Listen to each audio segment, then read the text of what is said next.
Hey, welcome back to the Sooner Surge. And today we just found out, just heard the news that Michael Hawkins has committed to Oklahoma, 2024 quarterback. And this is a huge get for the Sooners.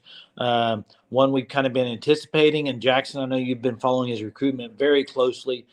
Just kind of give Oklahoma fans an idea of what they're getting in Michael Hawkins, as we also have video to go along with this here. Mm.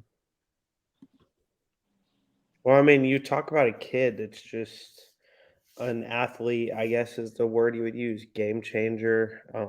Yeah, look at that play right there. He spins I out mean, and throws a dot off his back foot. yeah, I mean, he was rolling out to his left, threw it. I mean, perfectly. He's a right-handed quarterback. I mean, the dude's just so athletic, naturally gifted. He does things that you can't teach to a quarterback. Like Like, tiptoeing down the sideline right there. Did you see that? yeah, It's impressive. and you're not going to find many quarterbacks that can outrun 85, 90% of the dudes on the field, and Michael Hawkins can do that. His accuracy is definitely improved. It has improved a lot over the last 2 years. He started out his high school career as a defensive back because his dad played at OU. I know that. Was his Yep. dad a defensive back or running back? Yep. Defensive back.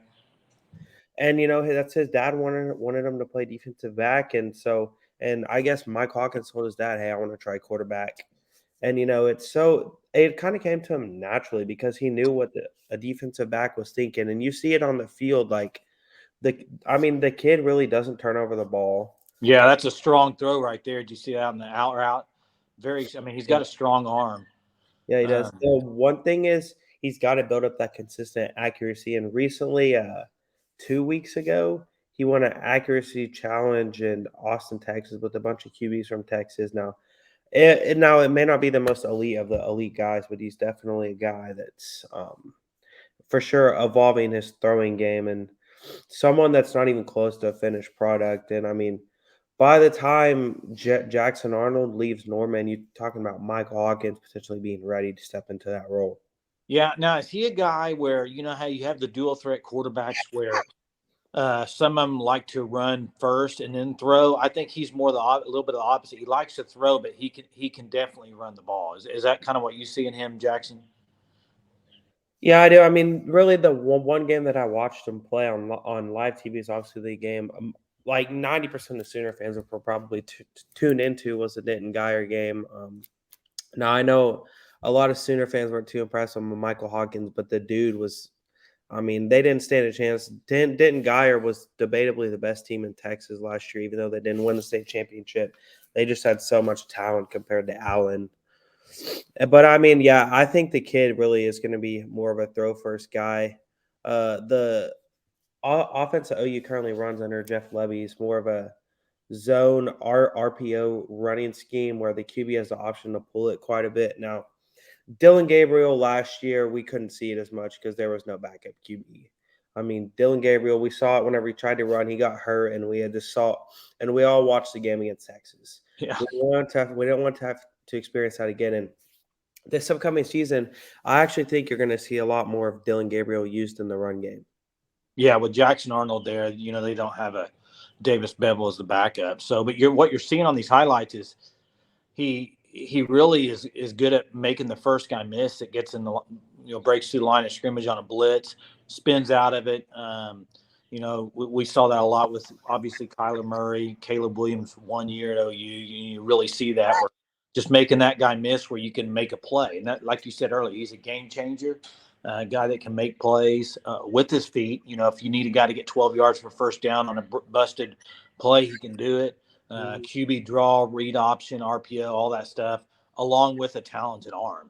And so, you know, we saw Jackson Arnold go from a 4-star to a 5-star. You know, Michael Hawkins can make a jump as well this year. But looking at just the next few years now with what Levy's done, I mean, when Lincoln Riley left, one of the things that a lot of the national media said is, what is OU going to do at quarterback now without Lincoln Riley there to get all these quarterbacks they've been getting? Well, then you look at it, Levy's got Jackson Arnold, 5-star, arguably the best quarterback coming out this last year. I know people say, Not arguably, he's the best yeah, I quarterback. know people say Arch Manning, but look at the numbers and look at the stats and just look at his ability. So you got Jackson Arnold, and then now you have Michael Hawkins commit today, and then next year you already have Sperry committed. That is those three quarterbacks. I mean, let's go back a little bit with Lincoln Riley. We all know Lincoln Riley's what he liked to do was he would recruit a good quarterback by every other year, correct? And Yeah. so for OU to have three in a row like this is impressive by Jeff Lebby. I mean, very impressive stuff. And him and Venables, I'm just very excited for the future. And with Emmett Jones there now, receiver coach, we already heard great things on that end. And now that you get your commitment at quarterback for 24, maybe some of these receivers like Wesco, Zion Kearney, some of these guys, maybe they'll commit sooner rather than later. But this really jump starts that class. I think we're going to see some things start to roll now. Yeah, for sure. And I mean, talking about getting things being able to start to roll, I mean, the first guy that comes to mind, in my opinion, is Devon Mitchell. Now, he's not going to commit until after he takes all of his OVs, but he's flat out said that OU's first, and he's a 5-star talent in 2025. Now, when he reclassifies to 2024, I'm not sure if he will stay at a 5-star because really at the top of this 2024 class at tight end, there's some pretty good prospects there. Yeah. Now, what's his relationship with Michael Hawkins? They're just like best friends. I mean, they played together at Allen. Yeah. So, and he's still at Allen, correct? No, where'd he go?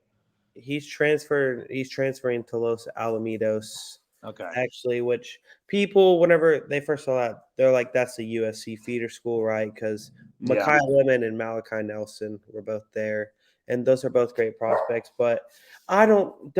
He's not much of a USC fit. I mean, he probably will end up with OU. Now, if Michael Hawkins was not going to be a Sooner, then I don't think we would talk about OU being in the race for him. And he really does want to follow Michael Hawkins. Yeah. So, give us the measurables on Michael Hawkins, if you would, Jackson. I believe he's 6'2". 6'2", about 205, I think. Somewhere around there. Good speed. He's 195. 195. Okay, 195. Got another year to go. Also, I believe he ran the 100 in 10.4, maybe. Is that right? So he's got speed, quickness. We saw some of the highlight videos where he spins out of a rusher, free rusher coming in. So very quick, talented arm, just going to get better accuracy wise. So great stuff. Huge commitment for them today. Anything else to add to that, Jackson? I mean, I'll say watch out for over this next week to see if we see a wide receiver pop. Isaiah McMorris, I believe today is at Penn State, if that's right. I don't know if he has USC planned for next weekend. I don't know if that happens. I'm going to be honest. Because I do think that after this Penn State weekend, I mean, we saw after Isaiah McMorris visited OU this last week, there were several crystal balls predicting him to come to OU. He's actually out of the same high school as Caden Helms, Bellevue. So, but I would say that's the one guy to watch out for right now is Isaiah McMorris. Okay. Well, yeah, it's great Saturday, man. Get this commitment. One that let's go back all the way to last year. We've been talking about Michael Hawkins. But, I love how he narrowed it down, and then he said he had his commitment on April 8th and followed through with it. And now we know he's going to be a Sooner. Great things ahead. Love this, this family just from, obviously his dad playing here and his brother, big time recruit for the next year, big time recruit, stud. So could mean great things for OU in the future. So welcome aboard, Michael Hawkins, for the commitment. And once again, thank you all the listeners for always listening. Please comment, like, leave us a review. Also subscribe, hit the subscribe on here for the YouTube. We'll try to keep bringing you great daily content as we can. And thanks for listening, guys. Boomer.